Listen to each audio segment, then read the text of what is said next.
Hello, vinyl community. Mike, Guitar Player 07 here, coming at you live with another vinyl record video. And as you can tell, I have yet another fantastic guest with me today, the one, the only David Newton, Unslightly Vinyl.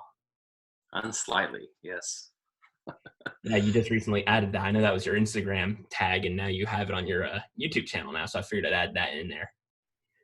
It's actually unsightly, but Oh, wow. It's not right in front of me. I couldn't remember. Close enough. that's why I didn't opt to use it at first. I said that in my video for Rachel at the Music Man. She asked how we got our channel name, Ah, so that's okay. but yeah. So another collab video. So for those who don't know, a couple months ago, before all hell broke loose, we had an exchange of some CDs and all that stuff. David was looking to get his hands on the new Tom Petty box set, and he was looking to sell some CDs to get some extra cash, and I helped him with that. I got a little over 40 CDs from him, and he got some funds that I would presume helped him on his way to the Tom Petty box set, which he has recently got. Yeah, yep. So I'm very happy to do that, and pretty much we have both pulled some of those albums out that he had given my way. I had the CD versions, he has the wax versions, and I'm just going to share 5 that stood out to me for varying reasons. And David's pulled out the ones that he chose to show and talk about similar ways, and some of them he's sharing stories with. He tried to show ones that he didn't talk about a lot, so we'll get started. But before we get started, I just wanted to do one honorable mention of these albums, because I know I said this in the video when I showed what I got from David and I thanked him for it, but I want to just make it again, make this note known and say it to his face that in regards to George Harrison's All Things Must Pass, this was a grail album for me, both on vinyl record and CD, and I just couldn't find it on either format. And when I did, it was unreasonable prices, bad condition, varying things. And I just can't thank you enough for getting this into my hands. And I didn't want to just settle for the 2001 reissue that Amazon had for a moment, for a short time, because supposedly that one is not as good for varying reasons. I haven't heard it, so I don't know, but as a Beatles collector, oh, you have 2 copies on wax. And this is the original release. Okay. I can't use this camera, and this is the one that came out recently that was on 180 gram. Oh, the 2014 one? No, the one that came out, I want to say it was 2017 maybe, or 2016. Okay, yeah, I know they reissued, at least on CD, they reissued it in 2014 after the 2001 reissue that they changed the album pretty much, and then the original.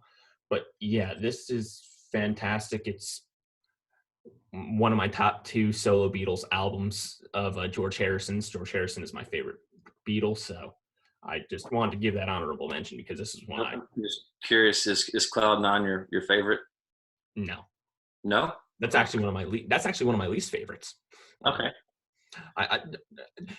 George Harrison, compared to all the other Beatles, overall did not have a single bad solo album, and he really truly was kind of the most consistent with his solo career, in my opinion. And I like every album, so it's painful to say any of them are, but yeah, saying Cloud Nine is kind of not my favorite is kind of controversial because of how popular. Before I even knew who the Beatles were, Cloud Nine was the one that I can remember seeing a video on VH1 back when I was a kid, and George just kind of sitting there playing his guitar, and then he just jumps up and starts doing acrobats from his chair, and the animals in the background on the wall are singing along to the lyrics. So I guess that's for the I Got My Mind Set on You video. Yes, yeah. The closing track and one of his best singles. And he didn't even write it. But yeah, my favorite Harrison album is actually Dark Horse, but All Things Must Pass is an extremely neck and neck close second. It's hard to choose between the two because they're both flawless albums in my opinion. I gotta go with All Things Must Pass. That's what most people chose, but I just had to. Your favorite track off that album? I'm just curious. All Things Must Pass? Yeah. Oh, damn. I'm going to have to say What Is Life, probably. Okay.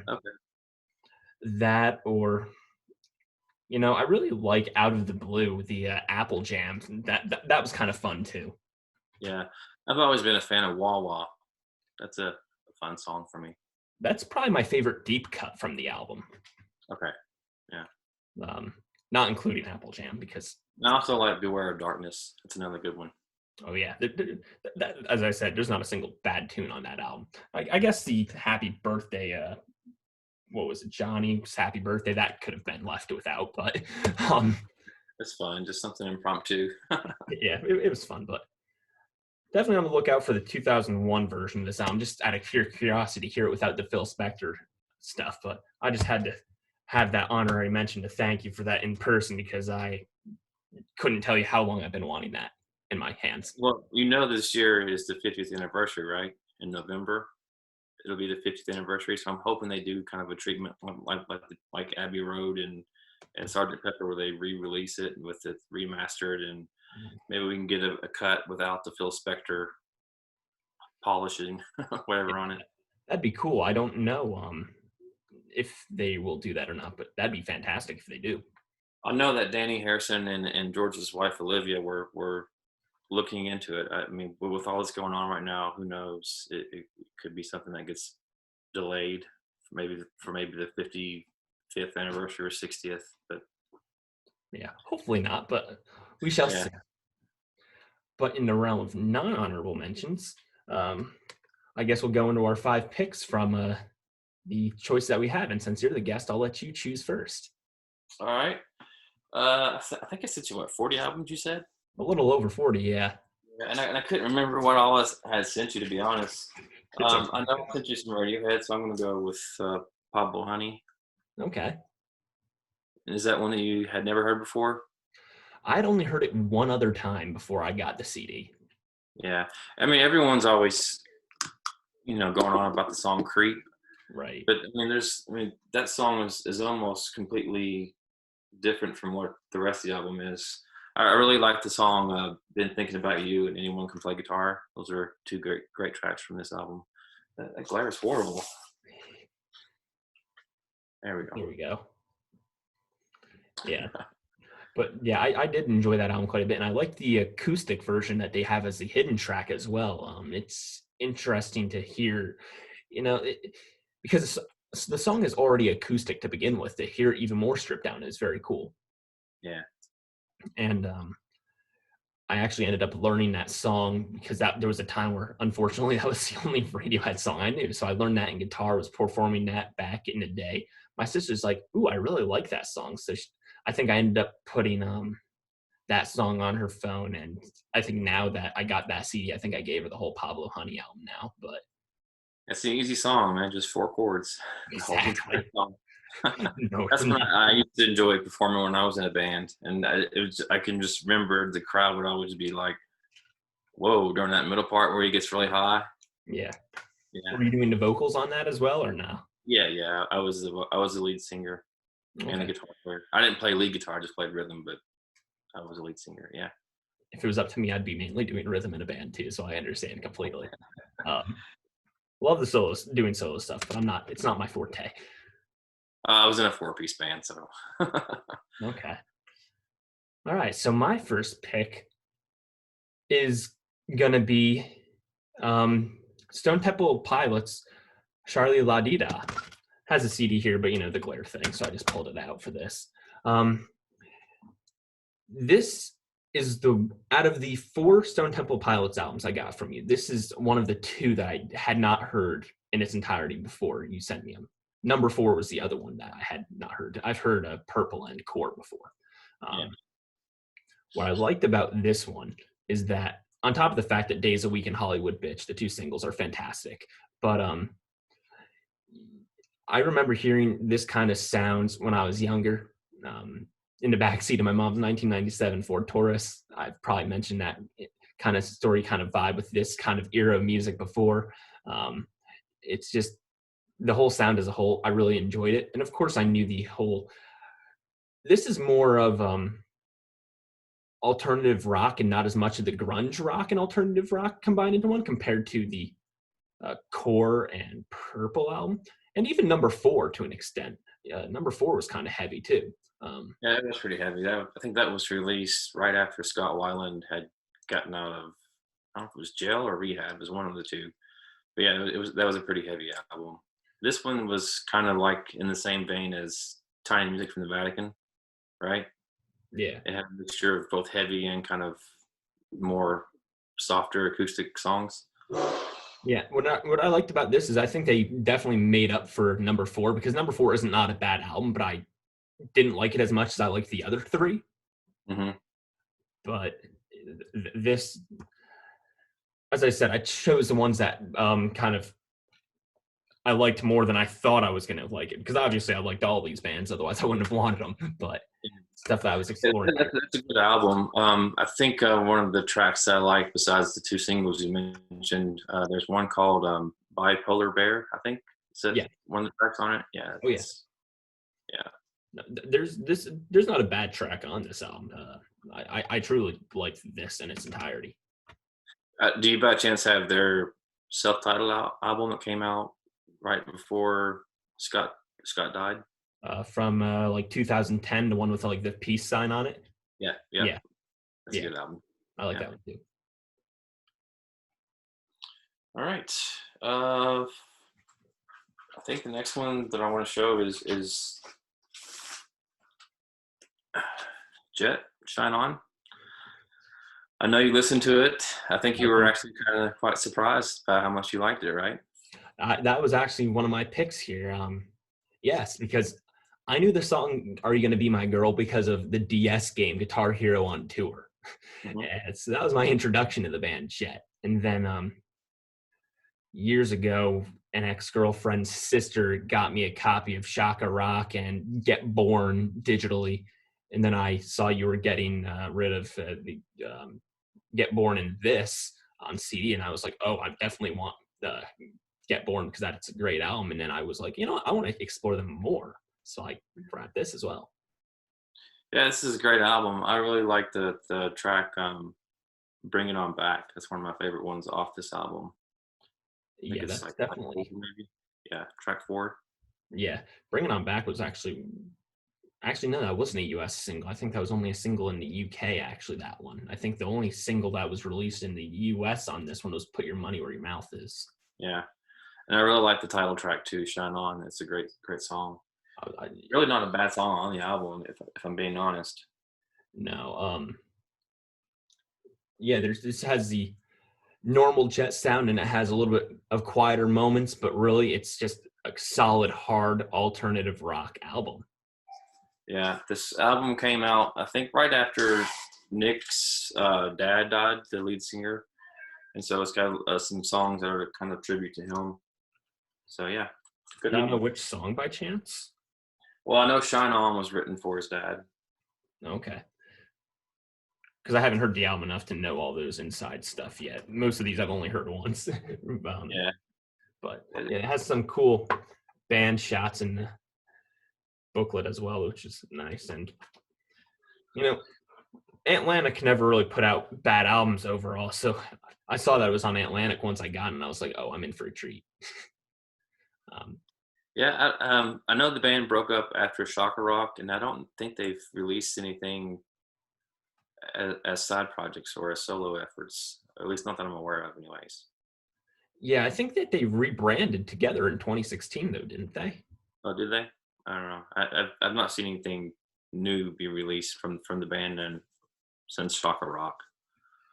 Yeah, I don't think they released anything new since Shaka Rock either, but I think they are now touring again, possibly. Okay. But yeah, so we both had one choice that was the same. So we both knocked one out with one stone. All right. Well, why don't you go ahead and pull one? What's that? Why don't you go ahead and pull one and talk about it? Yes, I shall. All right. So this is a band that, rather than a couple hits, and by a couple hits I meant 2 hits off of their most well-known album, What's the Story, Morning Glory, I really didn't know much in the way of Oasis, since I already said the name of the album. You guys know I'm talking about Oasis. But the album of the 3 that I got from you that wowed me the most would be Here Now. And also, I got to point out, this CD looks pretty freaking cool, too. The whole clock thing, I like that. That's kind of cool. going in with the whole theme of time, I guess, with being here now and all that. So this album, it's interesting because the first two albums are like maybe 30, 40 minutes in length. And then this one's like an hour and 11 minutes long, approximately, if I'm remembering correctly. And I was like, first of all, I'm like, wow, that's a really long album. That's one of those stereotypical long 90s albums that everybody hears.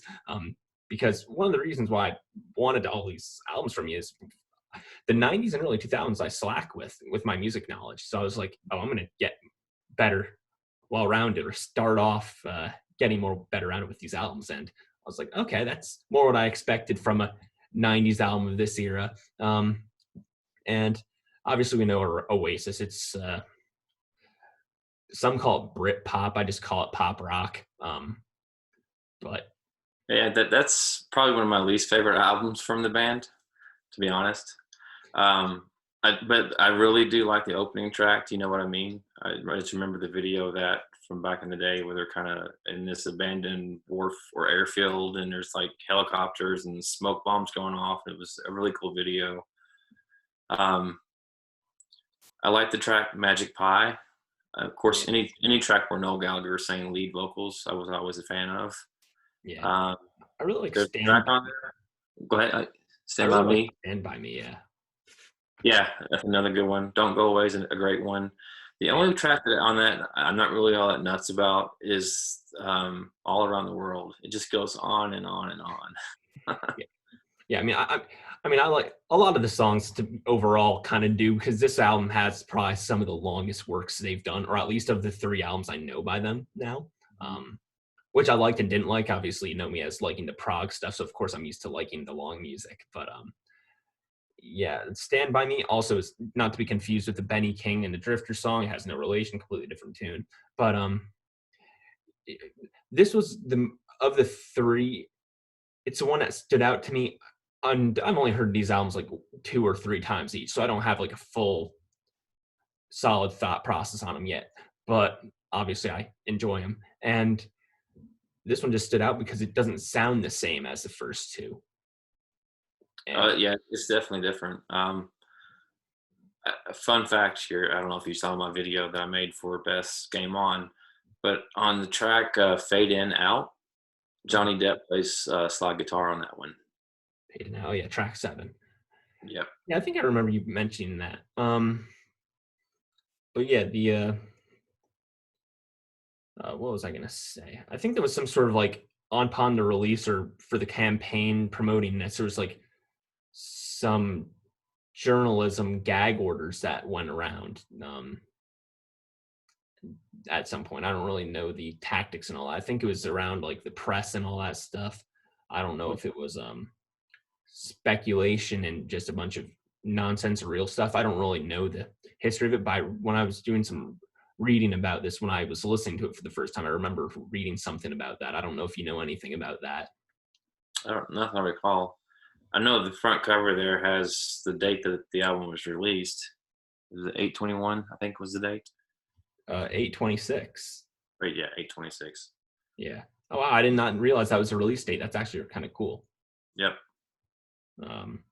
Yeah, this also like obviously I think all Oasis album covers, at least of the first 3 albums, are kind of cool. But this one was, you know, again, very unique. It wasn't just the band; it was just like the scenery, like a car and a pool and all this stuff. It was just kind of, you know, it was just unique compared to the other 2. Yeah. So that's kind of what stood out to me. And obviously, of course, the music is good too. So yeah, that's my 3rd pick. I pulled an Oasis album too, but it wasn't the one you showed. It was What's the Story, Morning Glory. Okay. I'm not used to using the computer, so I'm trying to figure out how to maneuver that. With the glare, yeah. Yeah. Is that like a glossy cover, I guess? It is, yes, it's pretty glossy. This is the album, though, that really got me into Oasis. I had a girlfriend in high school that said, "Have you heard the song Wonderwall?" I was like, "I have not heard that song." And so checked it out, and the rest is history. Yeah, I definitely like that album. Again, my favorite tracks are the ones where Noel Gallagher sings. "Don't Look Back in Anger" is one of my favorite. I mean, Wonderwall, don't get me wrong, is a great song, but it was one of those that was just overplayed. It's overplayed for people like for my generation. So I can't even imagine for it coming out in the 90s and you experiencing it in real time. I can't even imagine. I imagine it's like the Stairway to Heaven of present day. You go into a a guitar shop, and someone starts playing Wonderwall. It's like, get out. Yeah, pretty much. And it's also one of those songs everybody used to yell Freebird at shows. Play Freebird. No, now it's Wonderwall at the same time. Yeah. It was funny. I was doing a performance at an open mic one time. Someone yelled Freebird, and I said, or no, they said Wonderwall. And I was like, all right, this one's called Wonderwall. And then I just go into like Ring of Fire by Johnny Cash or whatever I was going to do next. Have you heard the version of Wonderwall by Ryan Adams? I have not. I've never actually listened to Ryan Adams. Okay, it's a pretty good version. Yeah, Wonderwall. It's catchy. It's easy to play, and I've jokingly said that if you learn the chords to Wonderwall, you've learned the chords to all of the Oasis songs, pretty much. Noel Gallagher, I mean, he's an excellent songwriter, but his guitar abilities are not too difficult to master. No, and and even the arrangement style of What's the Story, Morning Glory, even compared, definitely, maybe it even changed. It seems like at least in the first three albums I've heard, they're changing their style a little bit each time. Yep, very much so. And then with the fourth album and beyond, they had some new band members that introduced some other changes in the sound. And so, Standing on the Shoulder of Giants, you had Gem Archer that replaced Bonehead, and you had Andy Bell that replaced Giggsy on bass, and they each brought their own sound. And I like all the albums, but I'm really kind of fond of the ones that came after Be Here Now. They just had a different sound to them. Yeah, and those are the ones obviously I'm going to be exploring next, since that's the next in the line of discography. So of the three originals, would you say Morning Glory is your favorite one? Yeah, I would rate them What's the Story, Morning Glory being 1, definitely maybe 2, and Be Here Now 3. Because I always hear, because people always talk about the best albums of the decade kind of thing, and I always hear Morning Glory and definitely maybe both, either they're both on the list or it's one or the other. So I feel like everybody, I guess it's just their own opinion, of course, but it's always interesting to see the comparison of what people think, because I do not think that critics liked What's the Story, Morning Glory initially. Really? If I'm not mistaken, I don't remember. As I said, I read about all the albums once I first got them and I was listening to them for the first time, but of course those critics who are bashing it are shoving it now. Absolutely. So,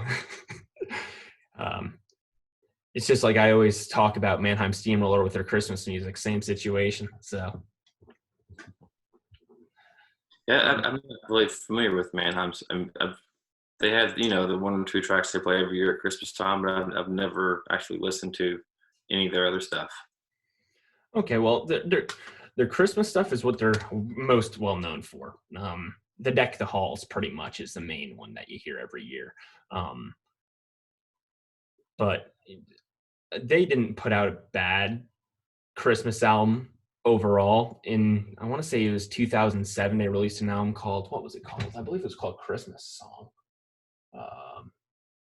Christmas Song. It was different compared to anything of their Christmas series they did before, and it was, but like the first couple, whether it be a Christmas, a Fresh Air Christmas, Christmas in the Air, Christmas Extraordinaire, those are like the best of the best when it comes to Mannheim Steamroller Christmas. So if you ever want to check those out when the time comes, this upcoming holiday season. Do they do anything besides Christmas music? I mean, do they have just like regular albums, original material? And yeah, they have a series called the Fresh Air series that they did before it.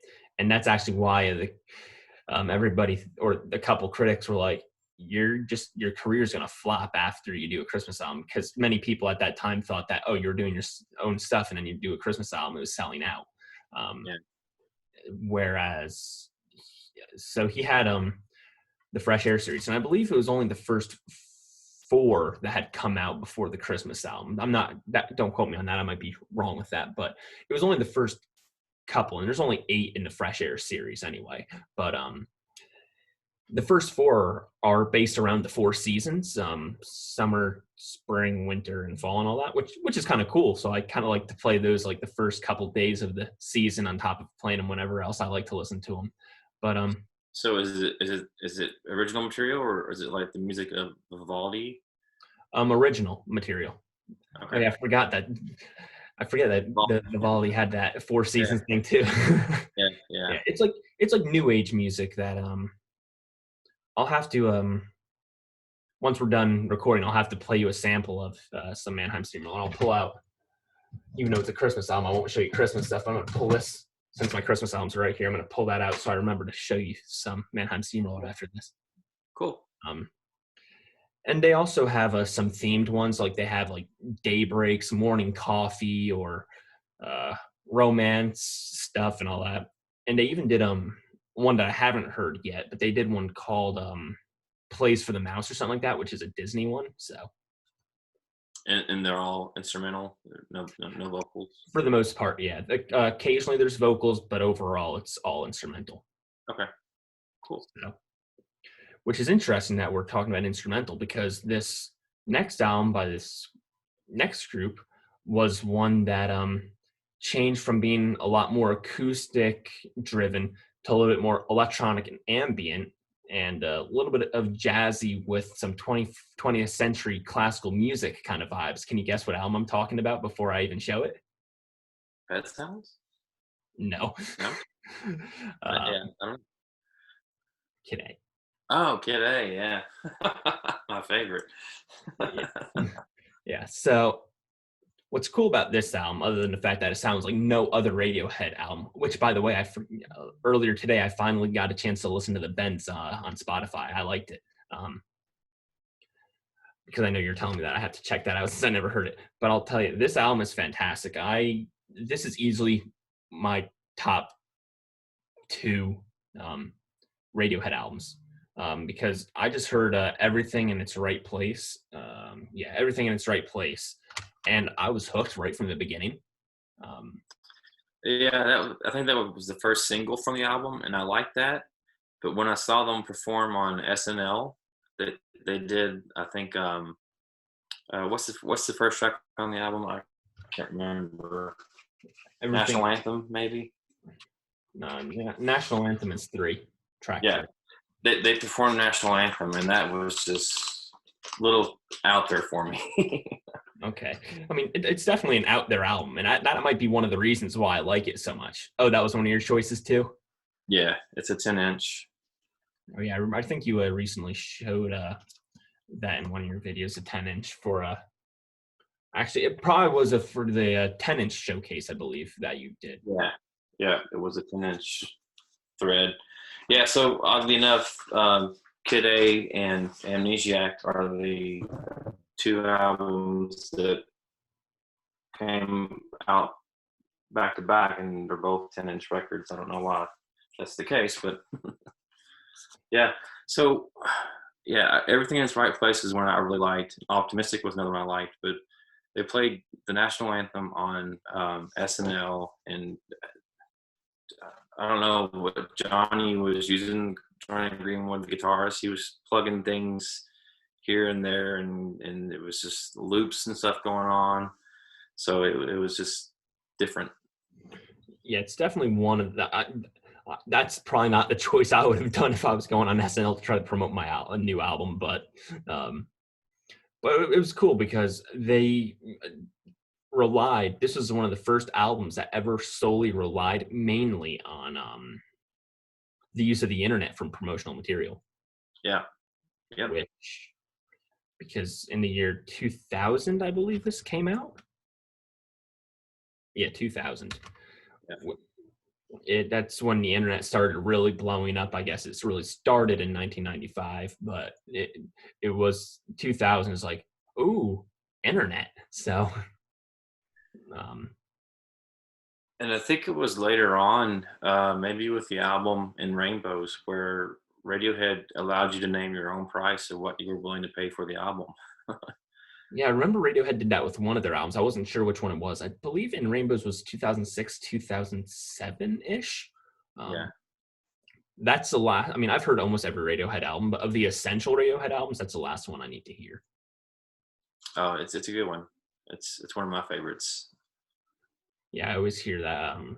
My cousin's um, husband, new husband, actually, like a month now. Um, he really likes In Rainbows, so I have to go check that out. Like you see those Bill Clinton holding albums memes that are going around. I don't know where that started or where that came from, but I saw you did a bunch of them the other day, and I did my own of that. But he did In Rainbows, and I was like, yeah, that's the one Radiohead album that is like essential. I need to hear. And he's like, do it, and I was like, okay. It's a good album. So I'm going to be doing that. Another good one if you haven't heard that one either. Which one? Hail to the Thief. Yeah, no, I don't. I actually haven't even heard of that one. Oh, it came out before In Rainbows, I believe. Okay. Yeah, but yeah, as I said, I just discovered the Bends for the first time. I know you were asking me if I ever checked it out the other day, and I was like, no, I haven't gone on my walk because that's when I usually stream my music. So, but I went on a walk yesterday and today and listened to parts of albums that have been recommended to me, and I ended up going through the entire Bends album, and I did enjoy it. So I can see why it's one of the essential albums. Yeah, it's a close second. I mean, OK Computer is my absolute favorite Radiohead, but the Bends is just like barely underneath that. I think of the English Radiohead albums I've heard. I think that I think OK Computer comes first. I think Kid A second, and I think that the Bends is now 3. Okay. Well, you can give it another listen. I'm kidding. Yeah, the Benz was completely different from Pablo Honey. It sounded like a more cohesive effort, and I really liked, the dynamics in that album, the guitars, and Tom York's one of my favorite vocalists aside from Scott Weiland. And it felt like it was a cohesive album, and it was great. And then 97 comes around and we get OK Computer, and the very first single from that was Paranoid Android, and it was just like my mind was blown. That's like what the heck is this? Yeah, it was great. I mean, it was like 3 songs kind of melded into one. It starts off with the acoustic bits, and then it goes into the heavy guitar parts with during the bridge, and then that coda at the end with the kind of the choral going on, and yeah, it was just awesome. Yeah, as I said before we started rolling tape, I am kicking myself to this day for the not getting the 2017 like anniversary edition box set that they had out for that album. On record, I was at a record store in Fords, New Jersey. I believe the place is called Vintage Vinyl Records. Such a creative name, and I saw it, and it was like I think it was $25-$30, which in the grand scheme of things is not that bad for a box set. But that was at the time where I thought more than like $10 was expensive for a record. So I was like, if you can find it, it's worth definitely picking up. It's got all the singles that were included, and then there were, I think, 3 or 4 previously unreleased tracks that were included. okay. It's great. I mean, I'd be happy to get it on CD or vinyl record. I just want. Yeah. So I don't think it's hard to find it though. I mean, have you checked on Discogs or Amazon? I mean, I know you're pretty loyal to your record stores, but yeah, I mean, that's not one I've looked for online yet. But that's one of them. I'm wondering how much it went up in value since its initial release. yeah. I honestly haven't checked, to be honest. You probably got it when it came out. Yeah, oh, yeah. Had it on pre-order. It's funny now that I look back. I'm like, wow, I thought $30 was expensive for a record. Now I'm spending how much on records? Yeah, yeah, yeah. It's definitely not an inexpensive hobby. Yeah, but it's definitely better than spending it on, I guess, drugs. Yeah, That's a joke I always make, not to make light of that kind of situation for those in those bad situations, but um, I tease my wife. She's big on getting her nails done and all that stuff every couple of weeks, and it's like it's expensive to do that. And it's like, look, mm, I don't have any vices. I don't drink. I don't do drugs. You know, I can think of worse things I could be spending my money on. yeah, you have the cool Halloween figurines and you have vinyl records. Yeah. Which I'll tell you, if you ever come to Jersey, there's a record shop that I need to take you to. Or it's not just solely a record shop. It has retro memorabilia, old school video games, records, and various other things. And they have all these like horror movie figures and various other things. You would love it. Yeah, sounds like it. Um, I've never been up north. I've been to Detroit, just through the airport and some of my travels, but I've never been north of Ohio or Indianapolis. Boy, I guess in a couple months when everything blows over, you got a road trip ahead of you. Yeah, I was planning a road trip to North Carolina to visit John and Noble Records, and that kind of John said, "Well, why don't you hold off and not come in March? But we're planning something in June with a bunch of people from the vinyl community. There's a Beatle Fest that's going to be going on. So I don't know if things start opening back up next month. I mean, that I might be making a trip down to North Carolina. That'd be fun. Yeah, And Beatle Fest. I mean, I've never been to anything like that, but I've heard of Beatle Fest, and I mean, the Beatles being one of both of our favorite bands, it's yeah, um, you can't go wrong. Yeah, I definitely eventually, when I'm able to go back to there, I definitely want to pick you up something from there because I can. So, well, yeah. I've got all my horror figures.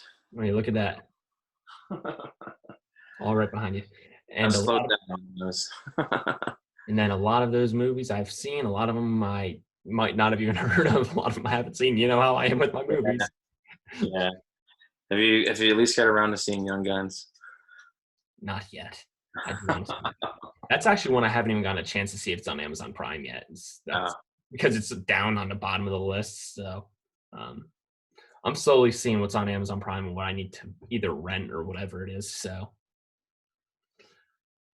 but you and Beth, along with someone else who I go to college with, definitely gave me some homework for movies. Have you seen most of the Quentin Tarantino movies, like Pulp Fiction and Reservoir Dogs and those things? Oh, those are must-sees. Nope. I know I'm killing you, but I haven't.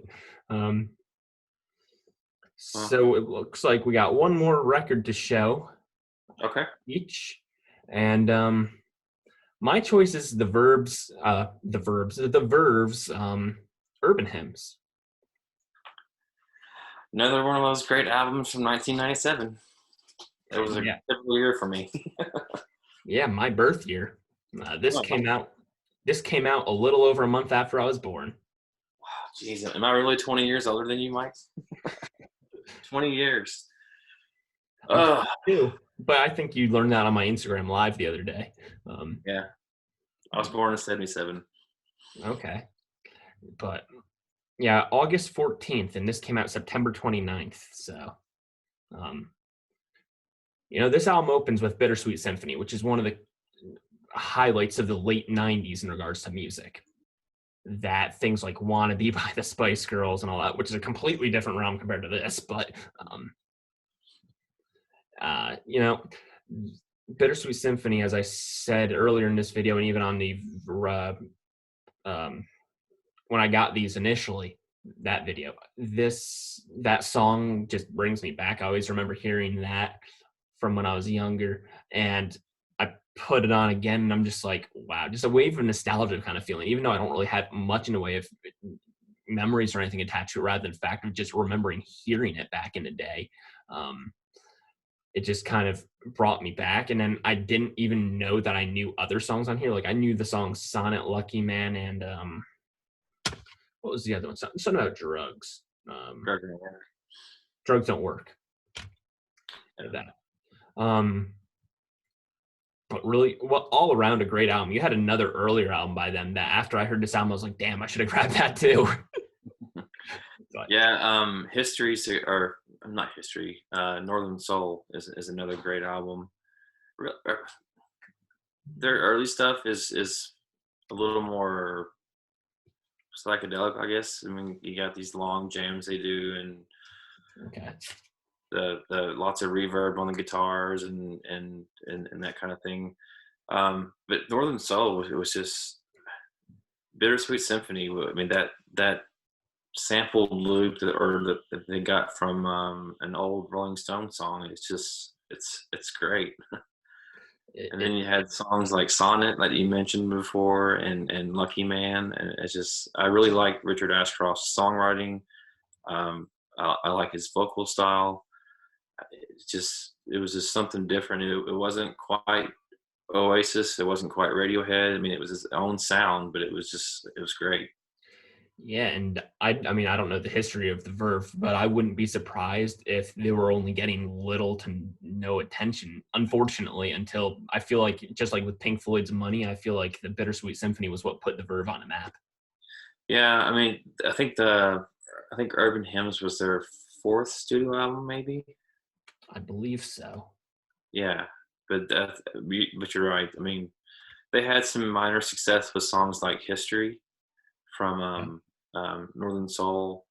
There was a song called Blue that was pretty big from their first album, but they weren't quite as mainstream. But then that album came out, and they blew up.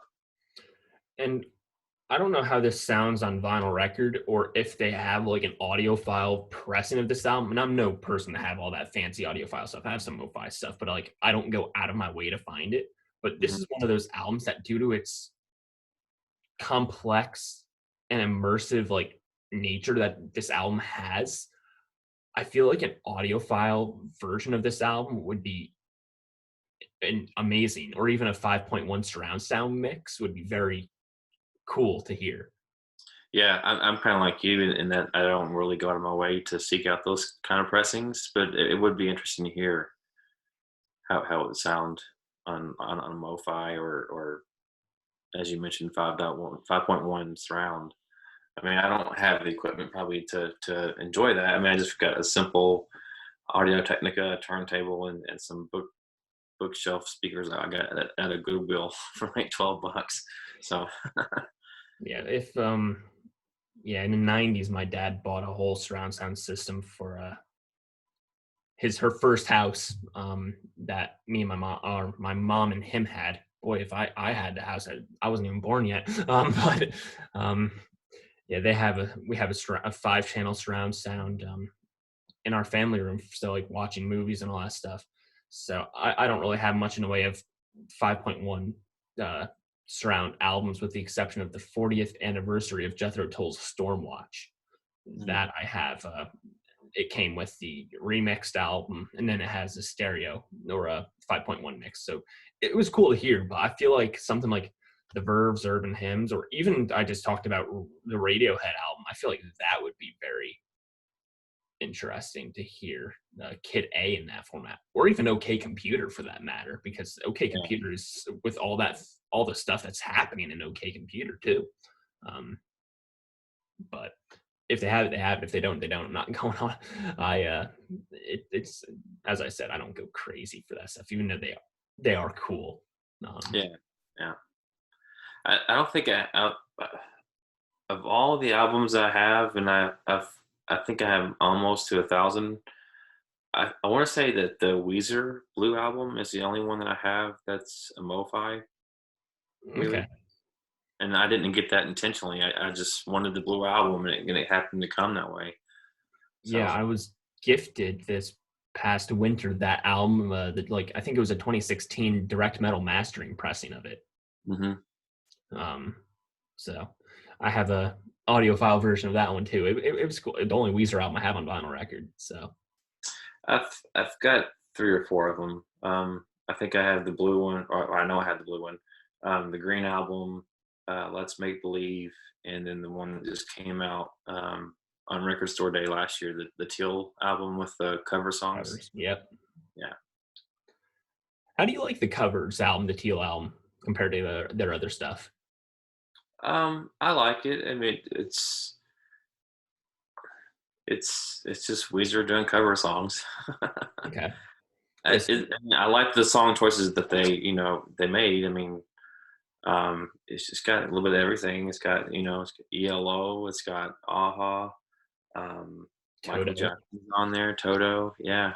Trying to think, there's even a TLC cover of No Scrubs. Yeah, I forgot about that one. I've only heard the album once, and Yeah, I was good after that one listen. I mean, I enjoyed it, but it wasn't one I need to hear multiple times.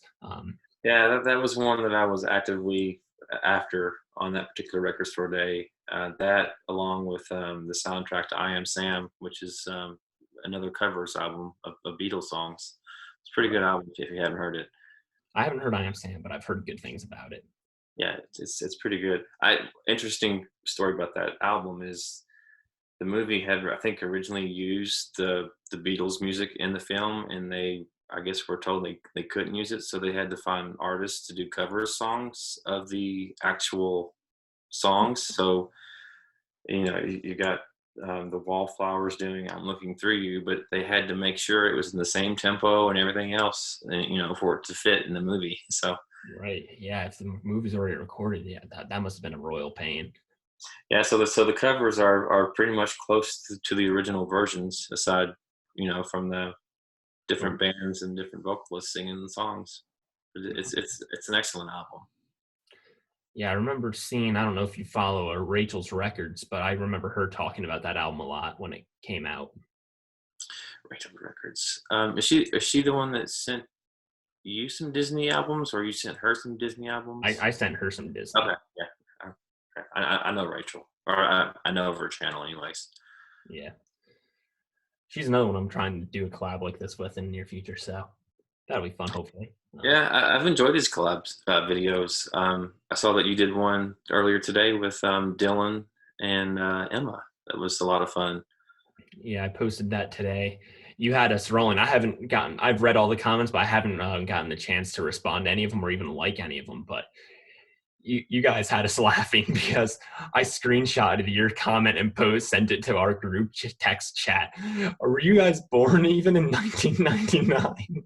Yeah, well, your video started off saying that you guys were going to like pull albums from 1999. I'm thinking, are they pulling albums from the year they were born? And then you landed on 1974, I guess. Yeah, it was a bad joke at the beginning, and it just it was a poor attempt, but it was an yeah. No, 3 of us were born in 97. All 3 of you. So you're all the same age. Yep. That's cool. Yeah. So.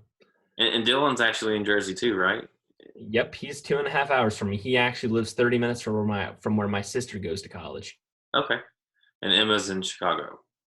Or that area. Yeah. Okay. Somewhere around there. So yeah. Small world.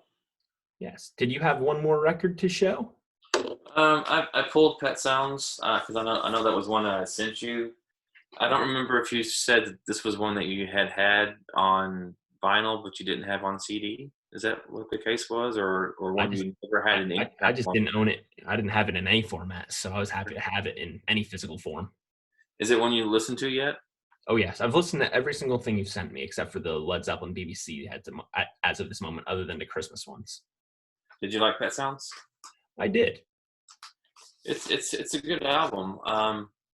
I know it was a big influence on the Beatles, and kind of is what led to them wanting to do Sgt. Pepper. I really like Pet Sounds, but I have to say that I actually prefer Smiley Smile over Pet Sounds. I don't I have it on vinyl, but I would love to get it eventually. It's kind of psychedelic Beach Boys, I guess you would say. It's I definitely prefer Wild Honey. I haven't heard Smiley Smiley yet, but Wild Honey I prefer over Pet Sounds. hmm yeah. I'm not other than the the early surf kind of music and stuff and Pet Sounds and Smiley Smile. I'm not really all that familiar with anything in their late catalog I'm in the same situation. aside from Kokomo. Yeah, which has been beaten like a dead horse at this point too. But Yeah.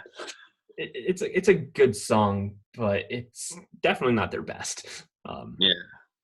I'll take something like "In My Room" or "Wouldn't It Be Nice" any day over Kokomo, no matter how much I enjoy Kokomo. I will say that one of my favorite Beach Boys songs is Caroline No. Are you familiar with that one? Oh yeah, that's the closing track. Yeah, that's definitely a good one. That's one that doesn't get overall a lot of love. That really should. I just think it's great. I mean, Brian Wilson was a genius. I mean, I don't want to get into too much music theory and all that stuff. But I mean, he's playing these chords with different bass notes, and this it's awesome. Fun fact: I'm a music theory nerd, so I love hearing that Oh, kind of okay, yeah. Well, I don't want to bore the rest of the VC. thing. Yeah, my associate's degree is in something called music technology, but it's pretty much just an overlying general music stuff, which is talking about learning how to do music composition, learning how to use DAWs or digital audio workstations. For those who don't know in the VC what that is, that's like the Abletons, the Pro Tools, all that kind of stuff. Logic Pro, GarageBand. Um, Yeah, and learning how to record and all that stuff. It was just an all encompassing, just general music industry degree, pretty much. that's cool. Though. I mean, I've just recently started messing around with GarageBand, and it's it's a good tool. I recorded an original song, and I mean, other than my voice sounding weird because of the auto tune, it's a good tool. Yeah, it's definitely especially for starting out because it comes with any Mac you buy, so it's great. Yeah, I was just using it on my phone. Oh, even more. So, but yeah, definitely great records from both of our ends, and I kind of wasn't surprised that we both chose Shine On. That was the one of these that I was like, yeah, that's one we're both gonna pick. Yeah, I was looking for Tommy. That's one of my favorite Who albums. We were talking before the video, but people are either Tommy fans or Quadrophenia, but never shall the two meet. It almost feels Yeah. like. I really like Tommy a lot. It's one of my favorite Who albums, aside from maybe like Who's Next or Who My Numbers. I just never could really get into Quadrophenia. Um, I mean, there are a few singles from that album that Love Rain on Me. I think was one of those songs. Is that from Quadrophenia? I'm trying to remember. I have no idea. That's a Who album, one of those essential Who albums I haven't heard yet. I'm Yeah, sorry, Hannah de Omaha Introvert. I'm sorry. But I know that's her favorite band.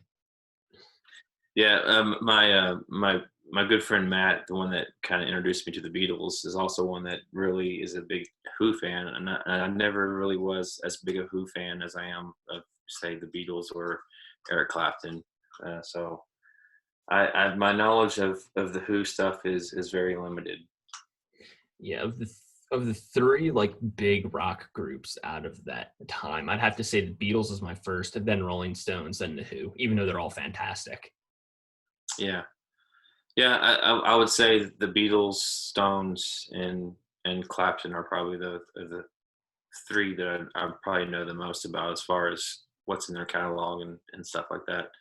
Pink Floyd's another one too. Yeah. Oh yeah, you sent me. That's another one you sent me. You sent me Slow Hands. That's one that we forgot about before. Yeah, that's a great album. I Yeah. know Emma showed 461 Ocean Boulevard in her video today that you all had shot together. Yep. Another great album. But yeah, Yeah. 461. I'm with her with that being my favorite Clapton album, and then Slow Hand being not too far behind. It's interesting. It's like with the George Harrison's Dark Horse versus All Things Must Pass for me. It's like they're just so close and so good. Like, it kind of goes down to what I was introduced to first and have a little bit more nostalgia and a little bit more heard ever so slightly longer. That's pretty much what it comes down to in that regard for me. Yeah, All Things Must Pass is definitely my favorite Harrison album. I've heard Dark Horse, but I've not heard it or listened to it nearly as much as I have All Things Must Pass. I would say that my second favorite Harrison album, I really like Brainwashed. That's a good His one. last album, it's a good album. That was that was after he died, I think, from like 2002. I think that one came out, right? Yeah, yep, Yeah. yeah. It's a good album though. Harrison did not have a single bad album out there. I don't think. No, but there are some that I prefer over others. I'm not a fan of his self-titled album, Harrison. It just sounds like it's Oh, really? really overproduced.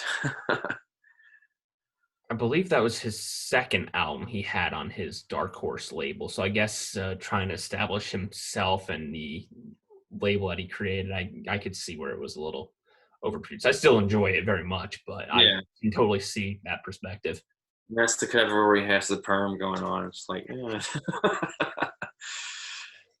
Yeah, but I still enjoy that album. As I said, I like all Harrison albums, and he is my favorite Beatle. So, he's my favorite Beatle as well. but yeah, Yeah, I find, and Mazzy, if you see this video, no offense, I just find as Paul gets older and I see him in interviews, he gets on my nerves sometimes. How he's just so nonchalant about the whole Beatle thing. I mean, he's one of the founding members of the band, and he just kind of just almost kind of brushes it off sometimes in his interviews. I almost wonder if it's similar to how Robert Plant feels about Led Zeppelin nowadays. He's just like, I'm doing new things now. Can we talk about what I'm doing now, kind of Yeah, thing? yeah. Well, and I guess if you've been telling the same stories for 50 plus years, it probably does get kind of old being asked the same questions over and over. But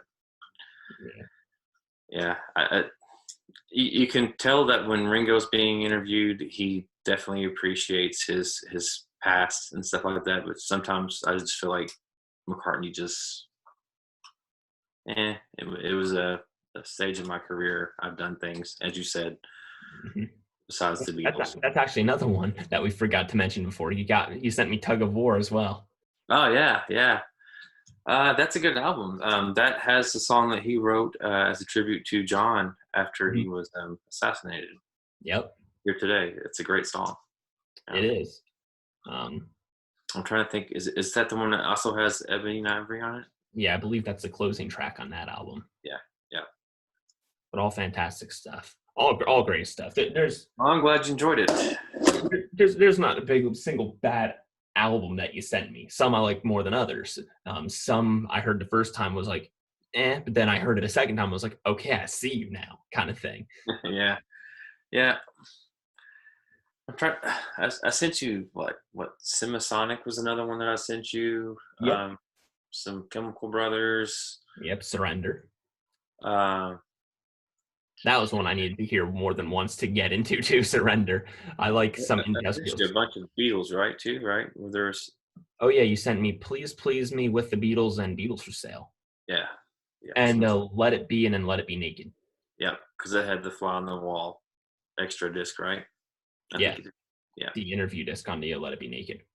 yeah. Um, So I'm hoping that with the new, or if we get a new box set for All Things Must Pass, that it's kind of the same approach they did with Let It Be Naked. They just kind of stripped down to get rid of the Phil Spector stuff, the overproduced and reverb and the wall of sound and all that, and we kind of hear a stripped down version of All Things Must Pass. yeah, because I don't think Harrison liked the Phil Spector stuff on it, if I'm not mistaken. Yeah, I've seen in interviews where he, talks about it might have been a little bit too much in hindsight, but But yeah, it's for me, it's kind of, even though I'm more than willing to hear it and see how it sounds without that stuff, but I kind of feel like that's one of those albums that's hard to hear without it, since we're now so used to it.